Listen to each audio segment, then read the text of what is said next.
গল্পের আসর বাই অগ্নিলা চ্যানেলে আপনারা শুনছেন বিভূতিভূষণ বন্দ্যোপাধ্যায়ের লেখা পথের পাঁচালী। আজ এর তৃতীয় পর্ব। ইন্দির ঠাকুরন ফিরিয়া আসিয়াছে ৬-৭ মাস হইল। সর্বজয়া কিন্তু ইহার মধ্যে একদিনও বুড়ির সঙ্গে ভালো করিয়া কথা কহে নাই। আজকাল তাহার আরও মনে হয় যে বুড়ি ডাইনি সাতকুল খাগিটাকে তাহার মেয়ে যেন তাহার চেয়েও ভালোবাসে। হিংসা তো হয়, রাগও হয়। পেটের মেয়েকে পর করিয়া দিতেছে।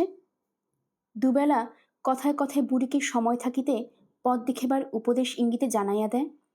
সে পথ কোন দিকে জ্ঞান হইয়া অবধি আজ পর্যন্ত ৭০ বৎসরের মধ্যে বুড়ি তাহার সন্ধান পায় নাই। এতকাল পরে কোথায় তাহা মিলিবে ভাবিয়াই সে ঠাহর পায় না। বর্ষার শেষ থেকে বুড়ি অবশেষে এক যুক্তি ঠাউরাইল। ৬ ক্রোশ দূরে ভাণ্ডারহাটিতে তাহার জামাই বাড়ি। তাহার জামাই চন্দ্র মজুমদার বাঁচিয়া আছেন। জামাইয়ের অবস্থা বেশ ভালো, সম্পূর্ণ গৃহস্থ। অবশ্য মেয়ে মারা যাওয়ার সঙ্গে জামাইয়ের সঙ্গে সঙ্গে সম্পর্ক উঠিয়া গিয়াছে। আজ ৩৫-৩৬ বৎসর আগের কথা। তাহার পর আর কখনো দেখাশোনা বা খবরাখবরের লেনদেন হয় নাই। তবুও যদি সেখানে যাওয়া যায়, জামাই একটু আশ্রয় দিতে কি গবরাজি হইবে?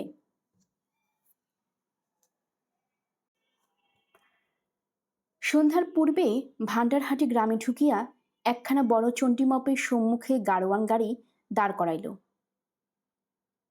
গাড়নের ডাক হাঁকে একজন ২৪-২৫ বৎসরের যুবক আসিয়া বলিল, কোথাকার গাড়ি? তাহার পিছনে পিছনে একজন বৃদ্ধ বাড়ির ভেতর হইতে জিজ্ঞাসা করিতে করিতে বাহির হইলেন, কে রাধু? জিজ্ঞেস করো কোথা থেকে আসছেন। বুড়ি চিনিল, কিন্তু অবাক হইয়া রহিল। এই সেই তাহার জামাই চন্দর। ৪০ বৎসর পূর্বে সে সবল দোহারা গড়ন সুচেহারা ছেলেটির সঙ্গে এই পক্ককেশ প্রবীণ ব্যক্তির মনে মনে তুলনা করিয়া সে যেন হাঁপাইয়া উঠিল। পরক্ষণে কেমন এক বিভিন্নভাবে সংমিশ্রণে উৎপন্ন না হাসি না দুঃখ, গোছের মনের ভাবে সে বিহব্বলের মতো ডাক ছাড়িয়া কাঁদিয়া উঠিল। অনেকদিন পর মেয়ের নাম ধরিয়া কাঁদিল। বিস্ময় বিমূল চন্দ্র মজুমদার প্রথমটা আকাশ পাতাল হাতড়াইতেছিলেন, পরে ব্যাপারটা বুঝিলেন ও আসিয়া শাশুড়ির পায়ের ধুলা লইয়া প্রণাম করিলেন। একটু সামলাইয়া বুড়ি মাথায় কাপড় তুলিয়া ভাঙা গলায় বলিল, তোমার কাছে এসেছি বাবাজি এতদিন পরে, একটুখানি আশ্রয়ের জন্য। আর কটা দিনই বা বাঁচব। কেউ নেই আর ত্রিভুবনে। এই বয়সে দুটো ভাত কাপড়ের জন্যে। মজুমদার মহাশয় বড় ছেলেকে গাড়ির জোবাদি নামাইতে বলিলেন ও ছেলের সঙ্গে শাশুড়িকে বাড়ির মধ্যে পাঠাইয়া দিলেন। দ্বিতীয় পক্ষের বিধবা মেয়ে ও বড় পুত্রবধূ সংসারী গৃহিণী। আরও ৩টি পুত্রবধূ আছে, নাতি নাতনি ও ৩-৪টি। তালগাছের গুড়ির খুঁটি ও আড়া বাঁধা প্রকাণ্ড প্রকাণ্ড ২খানা দাওয়া উঁচু ৮চালা ঘর জিনিসপত্র, সিন্দুক তোরঙ্গের বোঝাই, পা ফেলিবার স্থানাভাব। মজুমদার মহাশয়ের বিধবা মেয়েটির নাম হৈমবতী। খুব ভালো মেয়ে। সে নিজের হাতে ফল কাটিয়া জল খাবার সাজাইয়া অত্যন্ত আপ্যায়িত করিয়া কাছে বসিয়া খাওয়াইল। এ কথা ও কথা জিজ্ঞাসা করিতে লাগিল। বলিল, দিদিমা, আমায় কখনো দেখেননি না? কখনো তো এদিকে পায়ে ধুলো দেননি এর আগে। আগ কেটে দেব দিদিমা? দাঁত আছে? পাশের রান্নাঘরে ছেলেমেয়েরা সন্ধ্যাবেলা ভাত খাইতে বসিয়া হইচই করিতেছে। একজন চেঁচাইয়া বলিতেছে, ওমা দেখো, উমি সব ডালটুকু আমার পাতে দিচ্ছে। পুত্রবধূ চেঁচাইতেছে, ওর কাছে খেতে বসিস কেন? রোজ না বলছি আলাদা বসবি। এই উমি, বড্ড বার হয়েছে না? কিন্তু ১০-১২ দিন কাটিয়া গেল। বুড়ির সব কেমন নতুন নতুন ঠেকিতে লাগিল। তেমনই স্বস্তি পাওয়া যায় না। নতুন ধরনের ঘরদোর, নতুন পদঘাট, নতুনভাবে গৃহস্থালী। কেমন যেন মনে হয় এ ঠিক তাহার নিজের নয়, সব পর। প্রতিদিন সন্ধ্যার সময় মনে পড়িতে নিরিবিলি দাওয়ায় আর খুকি ও খোকার মুখ। দিন কুড়িক পরে বুড়ি যাইবার জন্য ছটফট করিতে লাগিল। এখানে আর মন টেকে না।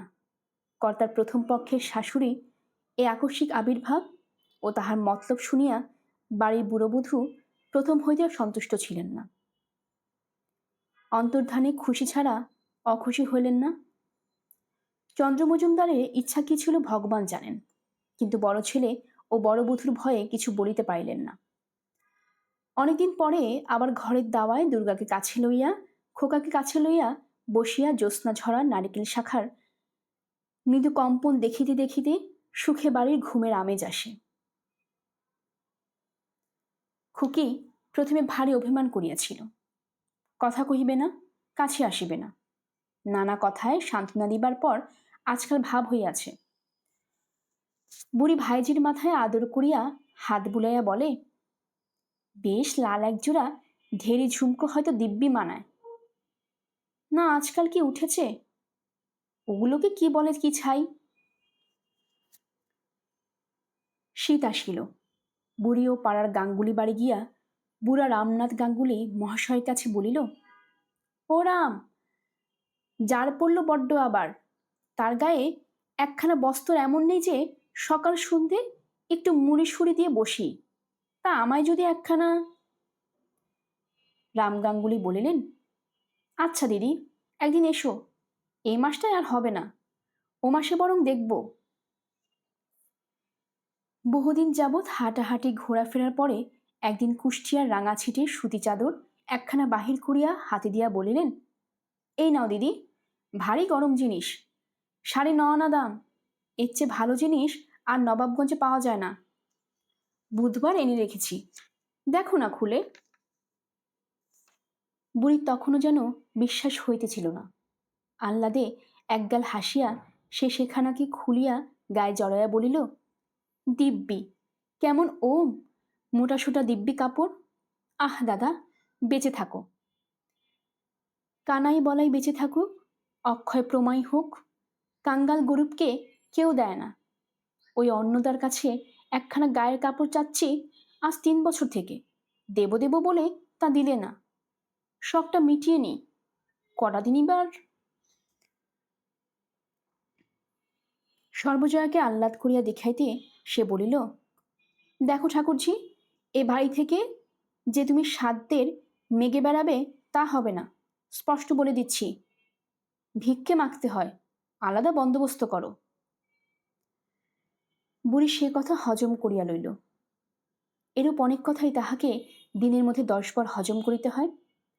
সেকালে ছড়াটা সে এখনো ভোলে নাই। লাথি ঝাঁটা পায়ের তল, ভাত পাথরটা বুকের বল। দুর্গা ভারী খুশি হইয়া বলে, কপয়সা দাম বিতিমা, কেমন নাঙা না।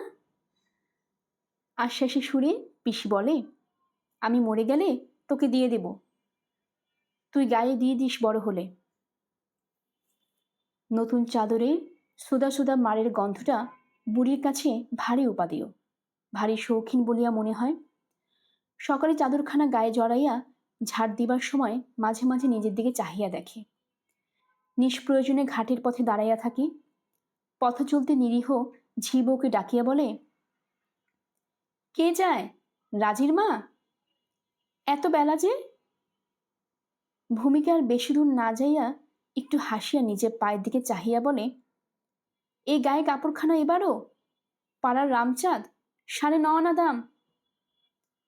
দু একটা দুষ্টু মেয়ে বলে, উফ, ঠাকমাকে রাঙা কাপড়ে যা মানিয়েছে, ঠাকমার বুঝি বিয়ে। ও পাড়ার দাসী ঠাকুরুন আসিয়া হাসি মুখে বলিল, পয়সা দুটোর জন্য এনেছিলাম বউ। ইন্দির পিসি কাল আমার কাছ থেকে একটা নোনা নিয়ে এলো, বললে কাল দাম দিয়ে চেয়ে নিয়ে এসো। সর্বজয়া ঘরে কাজকর্ম করিতেছিল, অবাক হইয়া বলিল, নোনা কিনে এনেছে তোমার কাছ থেকে? দাসী ঠাকুরুন ঘোর ব্যবসাদার মানুষ। সামান্য তেঁতুল আমড়া হইতে এক গাছি শাক পর্যন্ত পয়সা না লইয়া কাহাকে দেয় না। দাসীর অময়িক ভাব অন্তর্হিত হইয়া গেল। বলিল, এনেছে কিনা জিজ্ঞেস করো না তোমার ননদকে। সকালবেলা কি মিথ্যে বলতে এলাম 2টা পয়সার জন্যই? 4 পয়সা কমে আমি দেব না, বললে, বুড়ো মানুষ, খাবার ইচ্ছে হয়েছে, তা যাক 2 পয়সাতেই। রাগে সর্বজয়ার মুখ দিয়া কথা বাহির হইল না। নোনার মতো ফল যাহা কিনা অত অপর্যাপ্ত বনে জঙ্গলে ফেলে যে গরু বাছুরের মতো খাইয়া অরুচি হইয়া যায়, তাহা আবার পয়সা দিয়া কিনিয়া খাবার লোক যে পাড়াগায় আছে, তাহার সর্বজয়ার ধারণায় আসে না। ঠিক এই সময় ইন্দির বুড়ি কোথা হইতে আসিয়া উপস্থিত হইল। সর্বজয়া তাহার উপর যেন ঝাঁপাইয়া পড়িয়া বলিল, বলি হ্যাঁ গা, 3 কাল গিয়েছে, এককালে তো ঠেকেছ। যার বসে খাই তার পয়সার তো একটু দুঃখ দরদ করে চলতে হয়। নোনা গিয়েছ কিনতে? কোথা থেকে তোমায় বসিয়ে আজ নোনাকাল দানা খাওয়াবো? শখের পয়সা নিজে থেকে নিয়ে দাও গে, পরের ওপর গিয়ে শখ করতে লজ্জা হয় না? বুড়ির মুখ শুকাইয়া গিয়াছিল। একটুখানি হাসি আনিবার চেষ্টা করিয়া বলিল, তা দে বউ, পাকা নোনাটা। তা ভাবলাম নিয়ে খেই, কটা দিনই বা বাঁচবো, তা দিয়ে দে 2 পয়সা। সর্বজয়া চতুর্গুণ চিৎকার করিয়া বলিল, বড় পয়সা সস্তা দেখেছ কিনা? নিজের ঘটি বাটি আছে, বিক্রি করে দিয়ে গে পয়সা।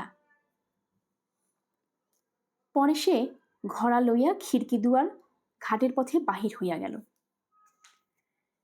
দাসী খানিকটা দাঁড়িয়া থাকে বলিল, আমার নাকে খত কানে খত, জিনিস বেচে এমন হয়রান তো কখনো হয়নি।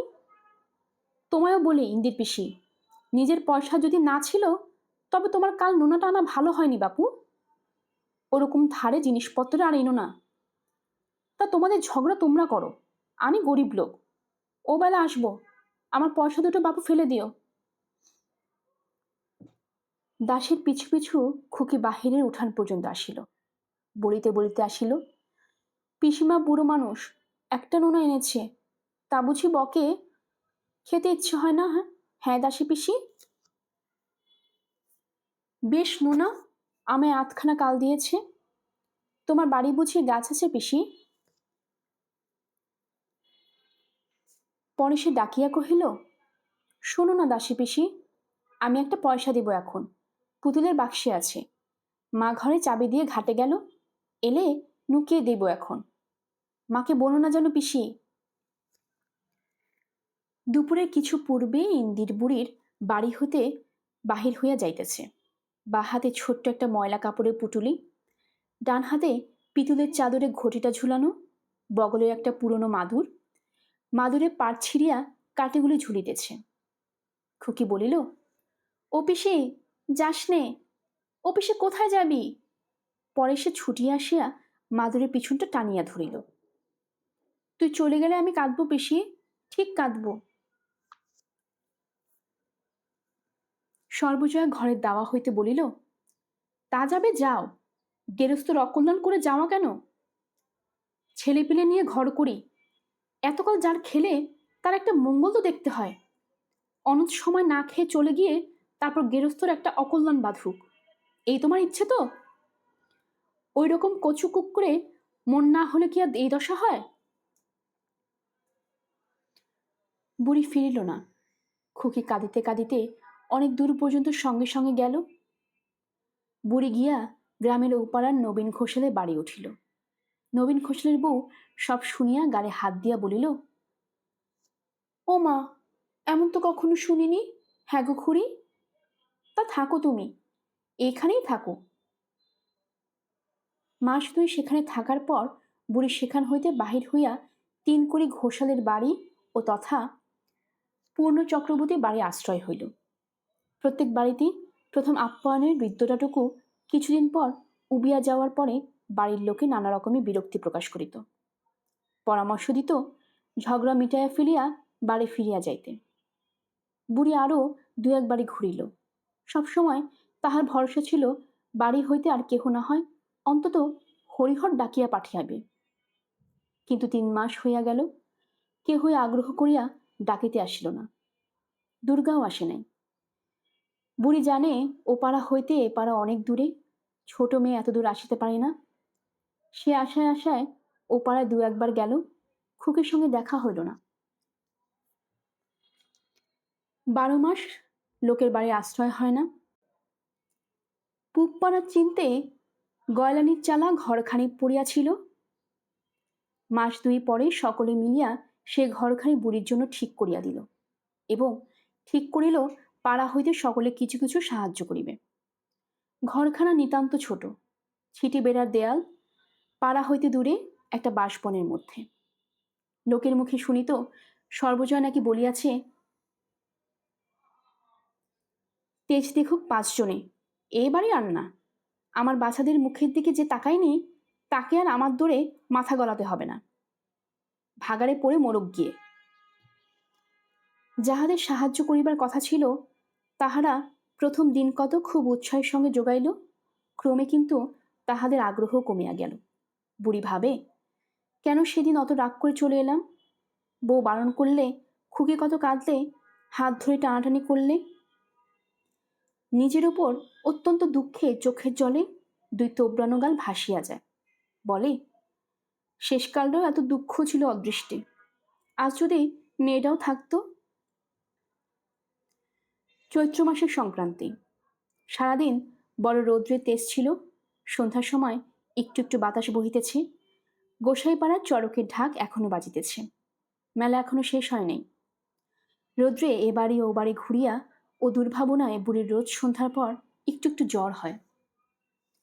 সে মাদুর পাতিয়া দাওয়ায় চুপ করিয়া শুইয়া আছে। মাথার কাছে মাটির ভারী জল, পিতলের চাদরে ঘটিটা ইতিমধ্যে 4 আনায় বাধা দিয়া চাল কেনা হইয়াছে। জ্বরের তৃষ্ণায় মাঝে মাঝে একটু একটু জল মাটির ভার হইতে খাইতেছে। পিসিমা! বুড়ি কাঁথা ফেলিয়া লাফাইয়া উঠিল। দাওয়ার পৈঠে খুকি উঠিতেছে। পিছনে তাহাদের পাড়ার বেহারি চক্কতির মেয়ে রাজি। খুকির পরনে ফর্সা কাপড়, আঁচলের প্রান্তে কি সব পোটলা পুটলি বাঁধা। বুড়ির মুখ দিয়া বেশি কথা বাহির হইল না। প্রবল আগ্রহে সে শীর্ণ হাত বাড়াইয়া তাহাকে জড়তপ্ত বুকে জড়াইয়া ধরিল। বলিস না কাউকে পিসি, কেউ যেন টের না পায়। চড়ক দেখে সন্ধ্যাবেলা চুপি চুপি এলাম, রাজিও এলো আমার সঙ্গে। চড়কের মেলা থেকে এই দেখ, তোর জন্য সব এনেছি। খুকি পুটুলি খুলল। মুরগি পিসিমা, তোর জন্যে 2 পয়সা মুরগি আর 2টো কদমা, আর খোকার জন্যে একটা কাঠের পুতুল। বুড়ি ভালো করিয়া উঠিয়া বসিল। জিনিসগুলো নাইতে নাইতে বলিল, দেখি দেখি, ও আমার মানিক, কত জিনিস এনেছে দেখো। রাজরানী হও, গরিব পিসির ওপর এত দয়া। দেখি খোকার কাঠের পুতুলটা, বাহ, দিব্যি পুতুল। কটা পয়সা নিলে? এক ঝোঁক কথাবার্তার পরে খুকি বলিল, পিসি, তোর গা যে বড্ড গরম। সমস্ত দিন টৌড়ে বেরিয়ে এরকমটা হয়েছে, তাই বলি একটু শুয়ে থাকি। ছেলে মানুষ হইলেও দুর্গা পিসিমার রৌদ্রে ঘুরিবার কারণ বুঝিল। দুঃখে ও অনাহারে শীর্ণ পিসিমার গায়ে সে সস্নেহে হাত বুলিয়া বলিল, তুই অবশ্যই করে বাড়ি যাস। সন্ধেবেলা গল্প শুনতে পাইনি কিছু না, কাল যাবি, কেমন তো? বুড়ি আনন্দে উচ্ছ্বসিত হইয়া উঠিল। বলিল, বউ বুঝি তোকে কিছু বলে দিয়েছে আজ? রাজি বলিল, খুড়িমা তো কিছু বলে দেয়নি পিসিমা। ওকে তো এখানে খুড়িমা আসতে দেয় না, আমরা বললে বকে। তবে তুমি যেও পিসিমা, তুমি একটুখানি বলো, তাহলে খুড়িমা আর কিছু বলবে না। খুকি বলিল, কাল তুই ঠিক যাস পিসি, মা কিছু বলবে না। তাহলে এখন বাড়ি যাই পিসি, কাউকে যেন বলিস নে। কাল সকালে ঠিক যাস কিন্তু। সকালে উঠিয়া বুড়ি দেখিল শরীরটা একটু হালকা। একটু বেলা হইলে ছোট পুটুলিতে ছেঁড়া খোড়া কাপড় 2খানা ও ময়লা গামছাখানা বাঁধিয়া বুড়ি বাড়ির দিকে চলিল। পথে গোপী বষ্টমীর বউ বলিল, দিদি ঠাকুরন, তা বাড়ি যাচ্ছ বুঝি? বৌদিদির রাগ চলে গিয়েছে বুঝি? বুড়ি একগাল হাসিল, বলিল, কাল দুর্গা যে সন্ধ্যেবেলা ডাকতে গিয়েছিল, কত কাঁদলে, বললে মা বলেছে চ পিসি বাড়ি চ। তা আমি বললাম, আজ তুই যা, সকালে বেলাটা হোক, আমি বাড়ি গিয়ে উঠব। মেয়ের আমার কত কান্না, যেতে কি চায়, তাই সকালে যাচ্ছি। বুড়ি বাড়ি ঢুকিয়া দেখিল কেহ বাড়ি নাই। কাল সারা রাত জ্বর ভোগের পর এতটা পথ রৌদ্রে দুর্বল শরীরে আসিয়া বোধহয় অবসন্ন হইয়া পড়িয়াছিল। পুটুলিটা নামাইয়া সে নিজের ঘরের দাওয়ায় পৈঠায় বসিয়া পড়িল। একটু পরেই খিড়কি দৌড় ঠেলিয়া সর্বজয়া স্নান করিয়া নদী হইতে ফিরিল। এদিকে চোখ পড়িলে বুড়িকে বসিয়া থাকিতে দেখিয়া সে বিস্ময়ে নির্বাক হইয়া একটুখানি দাঁড়াইল। বুড়ি হাসিয়া বলিল, ও বউ, ভালো আছিস? এলাম একদিন পরে, তোদের ছেড়ে আর কোথায় যাব এ বয়সে, তাই বলি। সর্বজয়া আগায় আসিয়া বলিল, তুমি এবারে কি মনে করে? তার ভাবভঙ্গি ও গলার স্বরে বুড়ি হাসিবার উৎসাহ আর বড় রহিল না।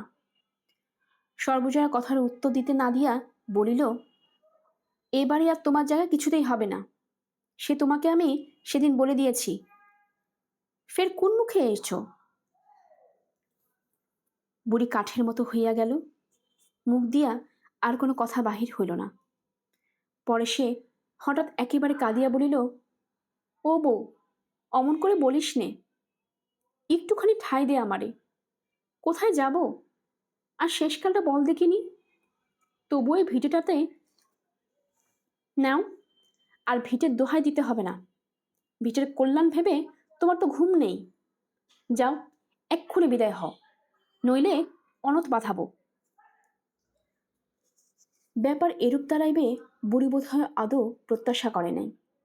জলমগ্ন ব্যক্তি যেমন ডুবিয়া যাইবার সময় যাহা পায় তাহাই আঁকড়াইয়া ধরিতে চায়, বুড়ি সেইরূপ মুঠা আঁকড়াইবার আশ্রয় খুঁজিতে লক্ষ্যহীনভাবে এদিক ওদিক চাহিল। আজ তাহার কেমন মনে হইল যে বহুদিনে আশ্রয় সত্যি সত্যি তাহার পায়ের তলা হইতে সরিয়া যাইতেছে, আর তাহাকে ধরিয়া রাখিবার উপায় নাই। সর্বজয়া বলিল, যাও, আর বসে থেকো না ঠাকুরঝি, বেলা হয়ে যাচ্ছে, আমার কাজকর্ম আছে, এখানে তোমার জায়গা কোনো রকমে দিতে পারবো না। বুড়ি পুটুলি লইয়া অতি কষ্টে আবার উঠিল। বাহির দরজার কাছে যাইতে তাহার নজর পড়িল তাহার উঠান ছাটের ছাটা গাছটা পাঁচিলের কোণে ঠেস দাওনা আছে। আজ ৩-৪ মাস তাহাতে কেহ হাত দেয় নাই। এই ভিটার ঘাসটুকু, ওই কত যত্নে পোতা লেবু গাছটা, এই অত্যন্ত প্রিয় ঝাঁটা গাছটা, খুকি, খোকা, ব্রজপিসের ভিটা, তার ৭০ বৎসরের জীবনে এসব ছাড়া সে আর কিছু জানেও নাই, বুঝেও নাই। চিরকালের মতো তাহারা আজ দূরে সরিয়া যাইতেছে। সজনেতলা দিয়া পুটুলি বগলে যাইতে পিছন হইতে রায়বাড়ি গিন্নি বলিল, ঠাকুমা, ফিরে যাচ্ছ কোথায়? বাড়ি যাবে না? উত্তর না পাইয়া বলিল, ঠাকমা, আজকাল কানের মাথা একেবারে খেয়েছে। বৈকালে ও পাড়া হইতে কে আসিয়া বলিল, ও মা ঠাকুরন, তোমাদের বুড়ি বোধ হয় মরে যাচ্ছে। পালিতদের গোলার কাছে দুপুরে থেকে শুয়ে আছে, রোদ্দুরে ফিরে যাচ্ছিল, আজ যেতে পারিনি, একবার গিয়ে দেখে এসো। দাদা ঠাকুর বাড়ি নেই? একবার পাঠিয়ে দাও না। পালিতদের বড় চাচমাচার তলায় গোলার পাশে ইন্দির ঠাকুরন মরিতেছিল, এ কথা সত্য। হরিহরে বাড়ি হইতে ফিরিতে ফিরিতে তাহার গা কেমন করে। রৌদ্রে আর আগাইতে না পারিয়া এখানেই শুইয়া পড়ে। পালিতেরা চণ্ডীমণ্ডপে তুলিয়া রাখিয়াছিল, বুকে পিঠে তেল মালিশ, পাখার বাতাস সব করিবার পরে বেশি বেলায় অবস্থা খারাপ বুঝিয়া নামাইয়া রাখিয়াছে। পালিত পাড়ার অনেকে ঘিরিয়া দাঁড়িয়ে আছে। কেহ বলিতেছে, তার রোদ্দুরে বেরোলই বা কেন? সোজা রোদ্দুরটা পড়েছে আজ। কেহ বলিতেছে, এক্ষুনি সামলে উঠবে এখন, ভিড়মি লেগেছে বোধ হয়। বিশু পালিত বলিল, ভিড়মি নয়, বুড়ি আর বাঁচবে না। হরিজেঠা বোধ হয় বাড়ি নেই, খবর তো দেওয়া হয়েছে, কিন্তু এত দূর আসে কে? শুনিতে পাইয়া দিনী চক্রবর্তী বড় ছেলে ফণি ব্যাপার কি দেখিতে আসিল। সকলে বলিল, দাও দাদা ঠাকুর, ভাগ্যে শেষে পড়েছ, একটুখানি গঙ্গাজল মুখে দাও দেখি। দেখো তো কি কাণ্ড, বামনপাড়া না কিছু না, কে একটু মুখে জল দেয়। ফণি হাতের বঁচি কাঠার লাঠিটা বেশিও পালিতের হাতে দিয়া বুড়ির মুখের কাছে বসিল। কুশি করিয়া গঙ্গাজল লইয়া ডাক দিল, ও পিসিমা। বুড়ি চোখ মিলিয়া ফ্যাল ফ্যাল করিয়া মুখের দিকে চাহিয়া রইল। তাহার মুখে কোনো উত্তর শোনা গেল না। ফণি আবার ডাকিল, কেমন আছেন পিসিমা? শরীর কি অসুখ মনে হচ্ছে? পরে সে গঙ্গা জলটুকু মুখে ঢালিয়া দিল। জল কিন্তু মুখের মধ্যে গেল না। বিশুপালিত বলিল, আরেকবার দাও দাদা ঠাকুর। আর খানিকক্ষণ পরে ফণি বুড়ির চোখের পাতা বুঝিয়া দিতেই কোটরগত অনেকখানি জল শীর্ণ গাল দুইটা বাহিয়া পড়িয়া গেল। ইন্দির ঠাকুরনের মৃত্যুর সঙ্গে সঙ্গে নিশ্চিন্দপুর গ্রামের সেকালের অবসান হইয়া গেল। গল্পের আসর বাই অগ্নিলা চ্যানেলে আপনারা শুনছিলেন বিভূতিভূষণ বন্দ্যোপাধ্যায়ের লেখা পথের পাঁচালী। আসছিল এর 3য় পর্ব। আমরা নিয়মিত গল্প পাঠ করছি। আমাদের গল্প পাঠ আপনাদের কাছে ভালো লেগে থাকলে সাবস্ক্রাইব করে পাশে থাকবেন, নতুনদের জানিয়ে দিবেন, বন্ধুদের সাথে শেয়ার করবেন। সবাই ভালো থাকবেন। ধন্যবাদ।